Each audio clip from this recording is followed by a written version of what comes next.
Seja bem-vindo, meu amado ouvinte da Palavra de Deus, você, minha irmã, meu irmão, sou o pastor Adriano Cunha, estamos aqui para mais uma aula do curso de Heresiologia, amém? Vamos estar dando continuidade aqui e hoje vamos estar falando sobre os Adventistas do sétimo dia. Está aqui na página 8, amém?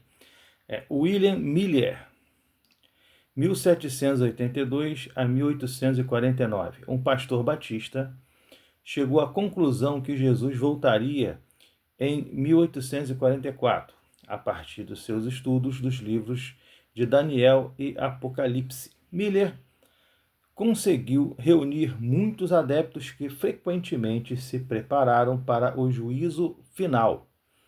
Com a chegada da data em questão, ficou claro que Jesus não haveria de voltar naquele momento. Um seguidor de Miller, Iran Edson, para encobrir a grande mentira, deu uma nova interpretação à previsão de Miller. Uma mentira puxa outra mentira.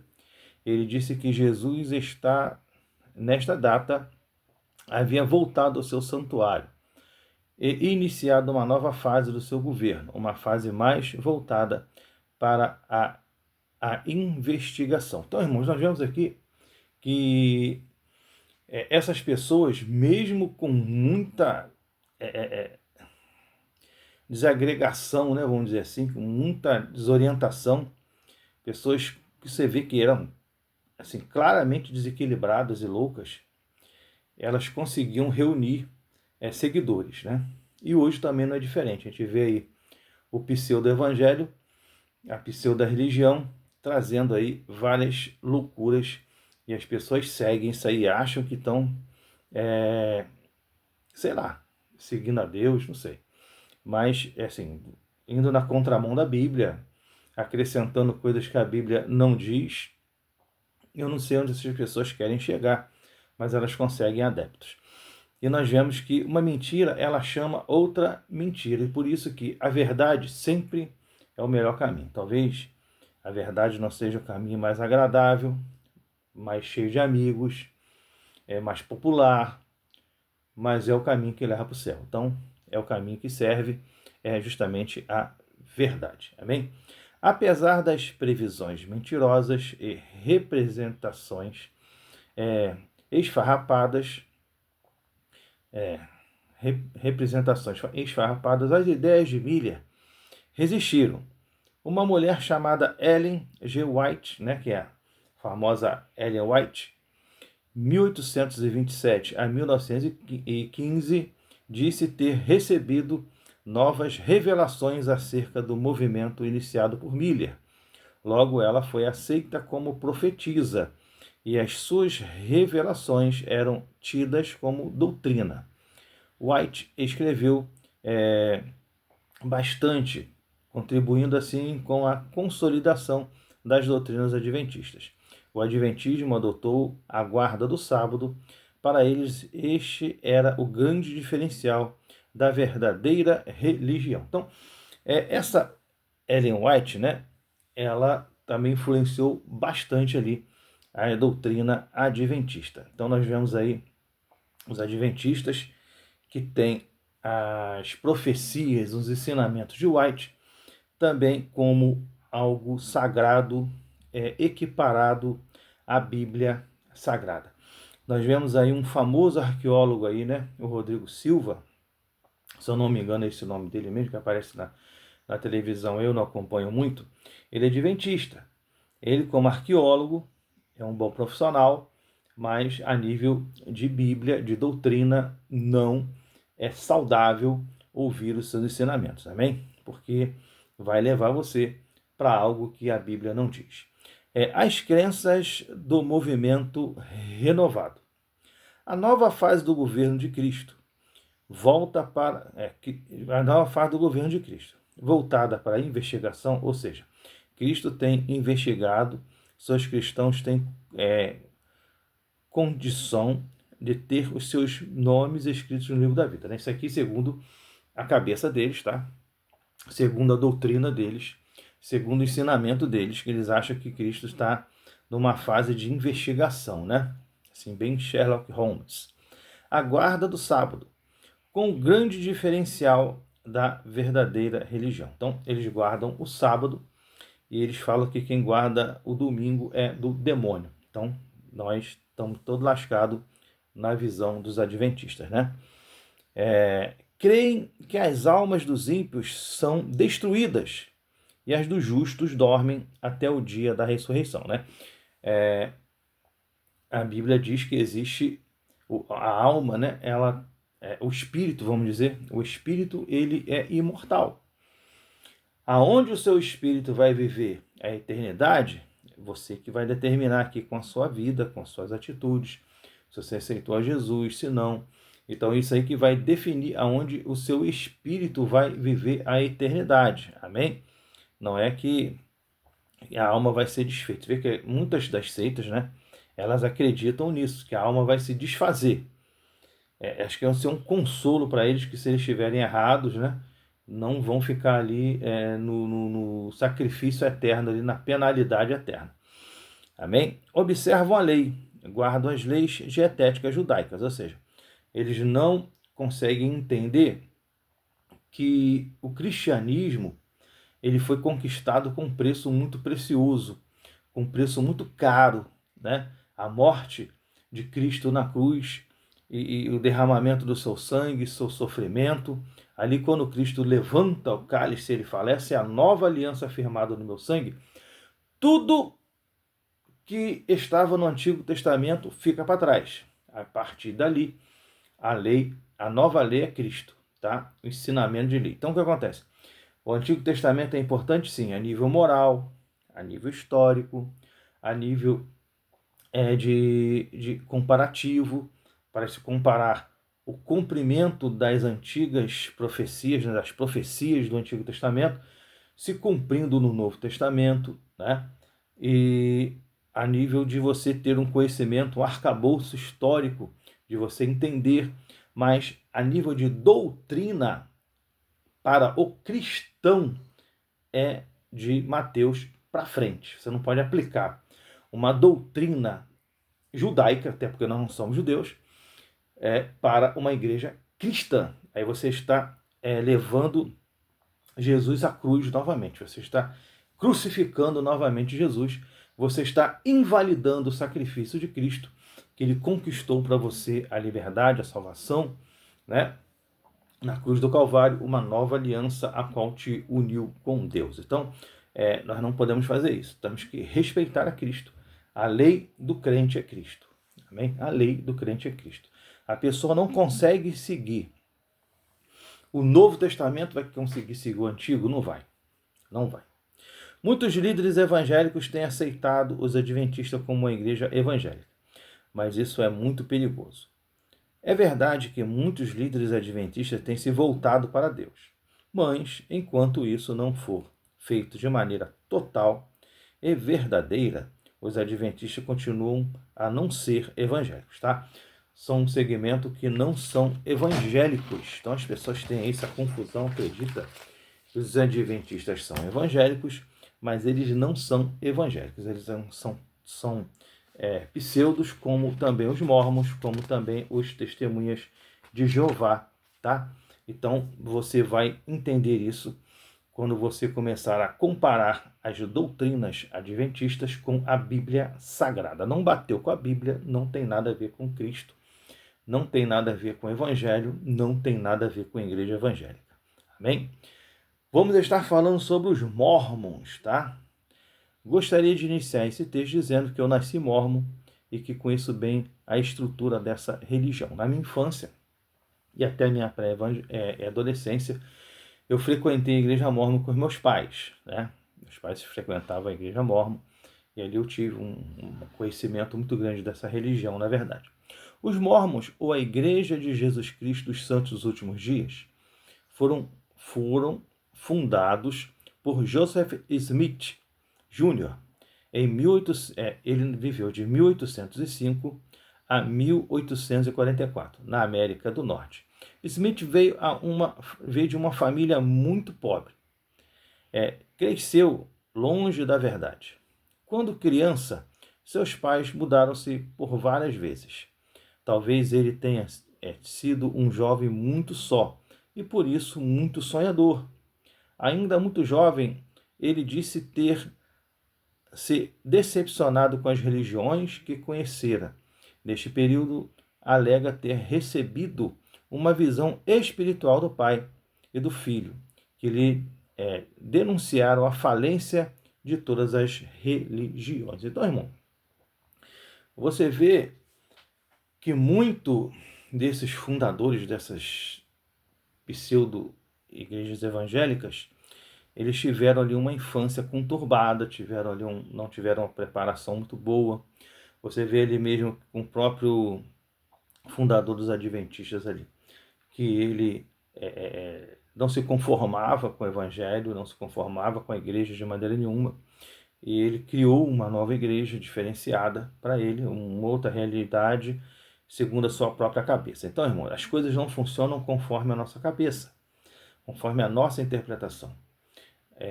Se não tiver na Bíblia, não é de Deus. É uma religião humana criada pela cabeça do homem que não vai levar ninguém para o céu. É o caso também dos mormons aqui. Você vê que esse rapaz, com uma infância extremamente complicada, extremamente sonhador, até porque era uma pessoa muito jovem e solitária, criou essa religião. O impressionante é que muitas pessoas seguem isso, né? Acreditam nisso e seguem isso. Posteriormente, Smith diz ter recebido uma nova revelação, agora de um anjo chamado Moroni. Este suposto anjo havia vivido na América do Norte há 1400 anos atrás. O pai de Moroni, né, se chamava Mormon e era um profeta. Este profeta escrevera a história do seu povo em placas de ouro, pois o seu povo haveria de ser destruído pelo seu inimigo, e as escondeu ao pé de um monte. Na revelação, Moroni mostrou a Smith a localização das placas. Ele deu lentes especiais que chamou de Urim e Tumim, para que Smith pudesse entender o que estava escrito nelas. Então, irmãos, é um devaneio de um louco, né? Ou alguém que teve um encontro com um ser espiritual caído, um anjo caído, que lhe dilubriou. Mas você vê que aqui um profeta que era pai de um anjo, que o anjo viveu 1400 anos atrás da época de Smith, e você vê que é uma confusão muito grande, e ali ele diz que ter sido revelado para ele onde tinham as placas de ouro com a língua diferenciada, que só uma lente especial podia ler aquilo ali que foi dada por eles ali. Aí chama essa lente de Urim Tumim, uma coisa que é bíblica, as pedras que o sacerdote utilizava, e envolve um monte de coisa, e vai envolver na cabeça das pessoas. Às vezes a história é tão elaborada, né, que a pessoa fica ali intrigada naquilo ali. Se você pegar, por exemplo, a religião indiana, talvez seja a religião mais complexa que tem.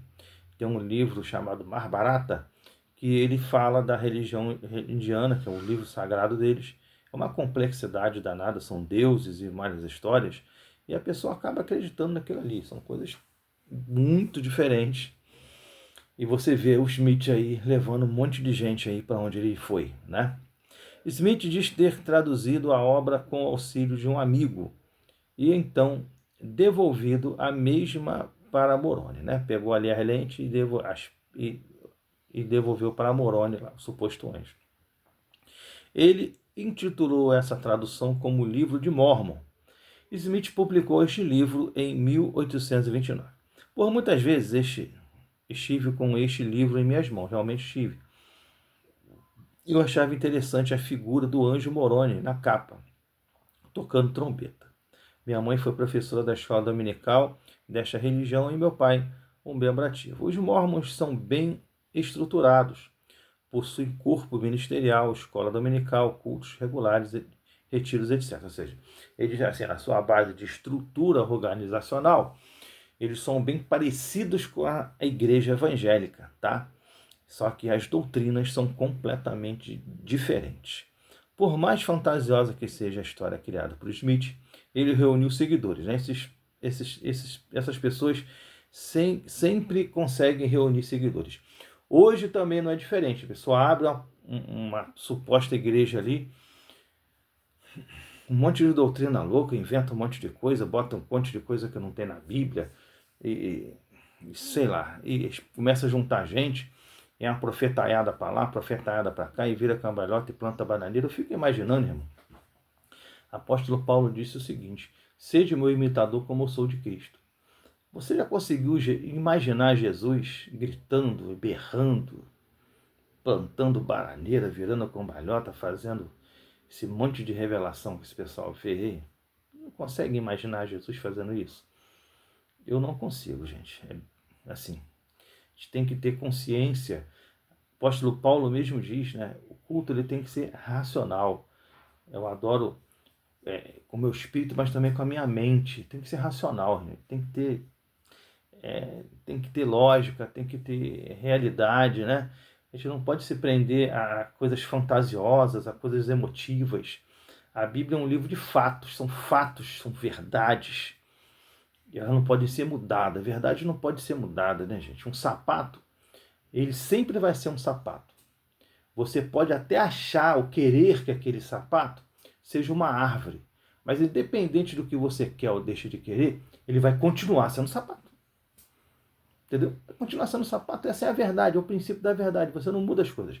As coisas são o que elas são. Amém? Vamos lá. Smith ele reuniu muitos seguidores e continuou a ter revelações. Smith desejava formar um governo, ou seja, a sua verdadeira ideia era ser um grande líder mundial. Uma evidência disso é que Smith lançou candidatura para presidente dos Estados Unidos. Smith e seus seguidores não eram exemplos de moral. Defendiam a poligamia, ou seja, o cara ter várias mulheres, eram racistas, né? O racismo. Diziam que os negros eram o povo da lama e vinham de Caim. Por esse motivo, viviam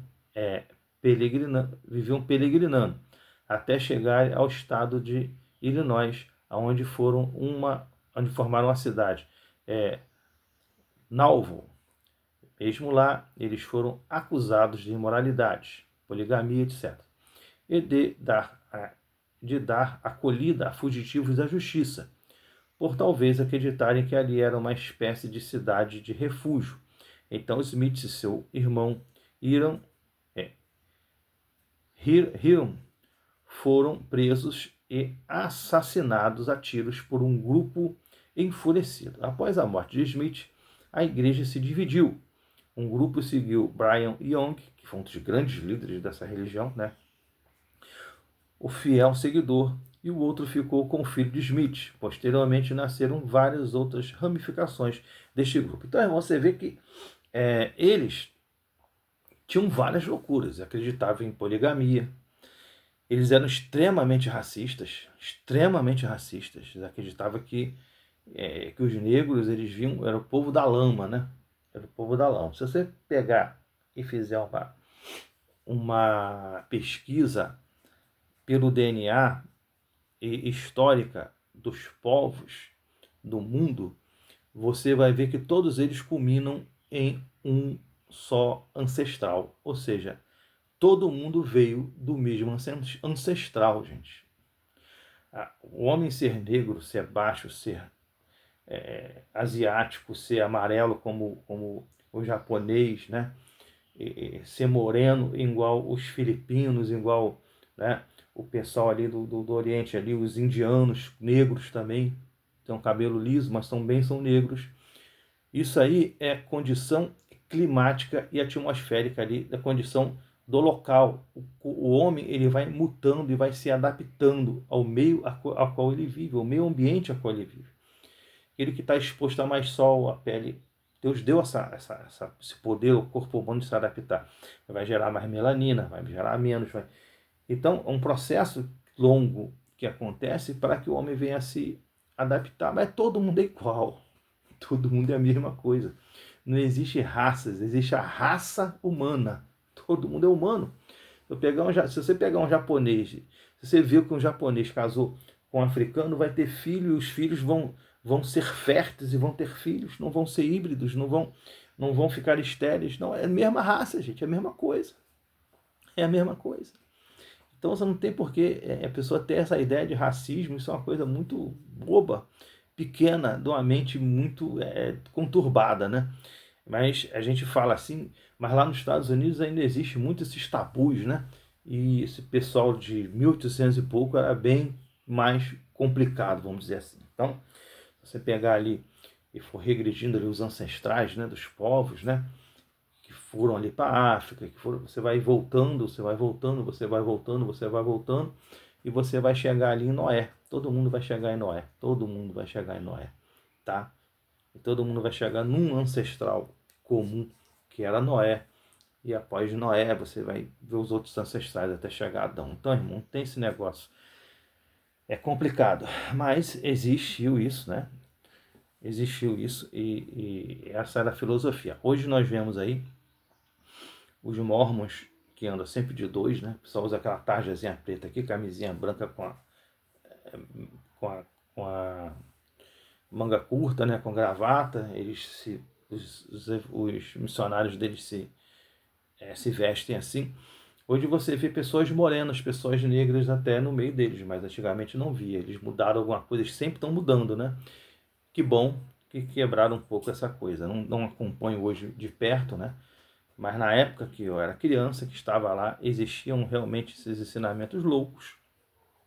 E graças a Deus, foi só aquele período de pré-adolescência que nós tivemos ali. E logo depois, quando nós nos mudamos, isso é um tipo de igreja, de religião que não existe em tudo que é lugar. E eu não fui para lá. Cheguei aqui em Saracuruna, tinha uma igreja próxima. Para mim, igreja, era criança, pré-adolescente, fui para a igreja lá frequentar e fomos frequentando, amém? Não é necessário ser um perito para ver que Smith era totalmente desequilibrado. O mais incrível é que pessoas normais acreditam nos delírios deste homem. Como ele,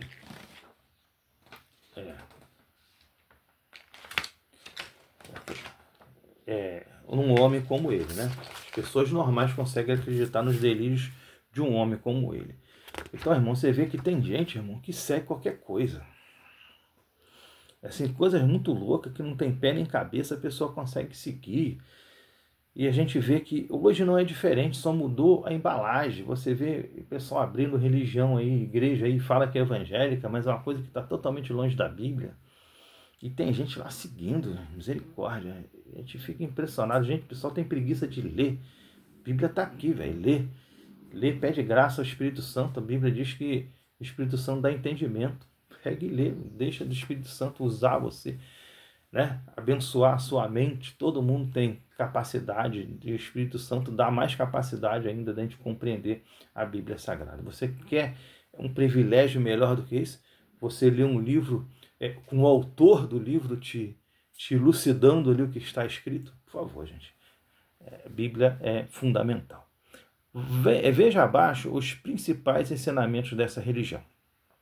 Quanto à Bíblia, né? A Bíblia. Entre outras sandices, né? Os mormons rejeitam a Bíblia como a infalível palavra de Deus. Eles dizem que a Bíblia foi alterada pelos homens e que não é digna de crédito. Para eles, as obras verdadeiras são o livro de Mórmon, doutrinas e convênios e a pérola de grande valor, né? São os livros deles lá. Sabemos que a Bíblia é a palavra de Deus. Aqui tem todas as referências, são muitas. Você lê aí com calma essas referências. Visão deles quanto a Deus, né? Deus. O pensamento dos mormons quanto a Deus é, no mínimo, curioso. Creem que Adão era uma manifestação física de Deus. Isso que eles acreditam, tá, irmão? E que Eva era uma das suas esposas. Uma das suas esposas, tá? Porque eles acreditavam que o homem podia ter várias mulheres. Diziam que Deus veio à terra para provocá-lo. E Deus veio à terra para prová-la. Povoá-la, né? Que Deus veio à terra para povoá-la. Então, é tão complicado que até a gente se embola aqui. Dizem que Deus veio à terra para povoá-la, né? Para povoar a terra. Creem também que ele é Miguel, o arcanjo, e o ancião de dias. Né? Eles creem que Deus tem uma polaridade na cabeça deles de crença de quem é Deus. A Bíblia diz que Deus criou Adão e não ele não que ele é Adão. Está lá em Gênesis 1:27. Deus criou Adão, gente. Diz ainda que Deus não é humano. Números 23:19. Deus não é humano, gente. Deus é divino. Os ensinos desta religião quanto à pessoa de Deus apenas refletem a insanidade de seus mestres. Ou seja, crer nestas doutrinas é também prova de desequilíbrio. Quem acredita no tipo de coisa dessa, irmão, a pessoa não é muito certa também, não. Não é muito certa 100%, não é não. Jesus, a visão deles quanto a Jesus. Não creem que Jesus tenha sido gerado pelo Espírito Santo. Creem também que ele era polígamo e que as irmãs de Lázaro, suas primas, e Maria Madalena eram suas esposas, tá? Tem um segmento louco aí que fala que Jesus foi casado com Maria Madalena, né? E agora esse aqui acha que as irmãs de Lázaro também era mulher dele também. Então ele tinha 3. Só misericórdia. E que a passagem das bodas de Canaã era o relato de um dos seus casamentos, né? A Bíblia diz que ele estava ali para um casamento e está bem claro ali, né? E ali eles falam que não, aquilo ali era um dos casamentos de Jesus. A Bíblia relata que Jesus foi gerado pelo Espírito Santo, tá, irmão? Você lê lá em Lucas 1:35. Não há relato de Jesus tenha se casado. Isso também contraria a natureza divina de Cristo. Lê lá João 1:1. Esta doutrina, além de heresia, é um esforço para encobrir a imoralidade, ou seja, para justificar os pensamentos polígamos de seus líderes. Muitos líderes malucos, irmão, dessas seitas doidas ou dessas igrejas pseudo-evangélicas, ou dessas portinhas loucas que a gente vê por aí, eles distorcem a Bíblia para poder encobrir as suas loucuras, seus devaneios, os seus exageros, tá? Eles fazem isso mesmo, já é uma coisa natural das seitas. Então, cuidado com aquilo que a Bíblia não diz.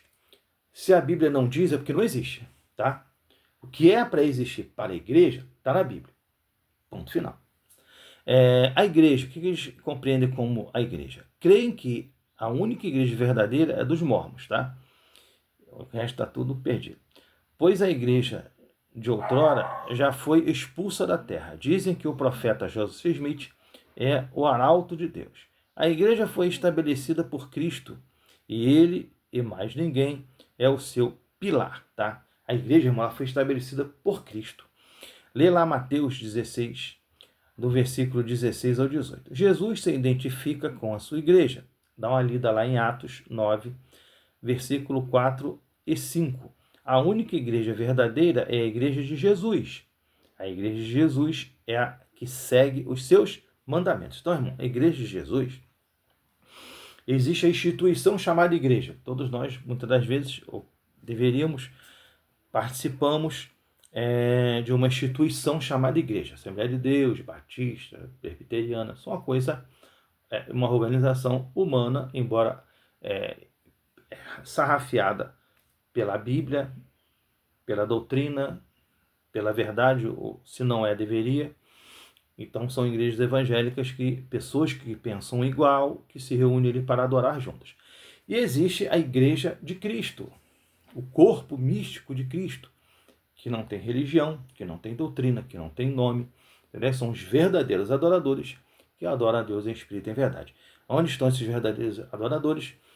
Em todas as igrejas que estão embaixo do nome e da graça e dos mandamentos de Jesus, como diz lá em Atos 2:42, lá permaneciam na doutrina dos apóstolos. Então, se permaneciam na doutrina dos apóstolos e segue todo aquele segmento ali, então, de fato, são igrejas evangélicas.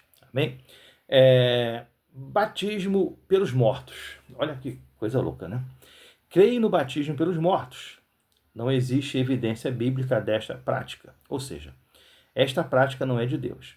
Conhecendo o pensamento mórmon, esta prática foi adotada para dar um falso conforto aos enlutados, dizendo que os seus entes queridos que morreram sem Deus podem ser salvos assim. Ou seja, eles acreditavam que você podia se batizar pelo seu avô lá que morreu sem Jesus.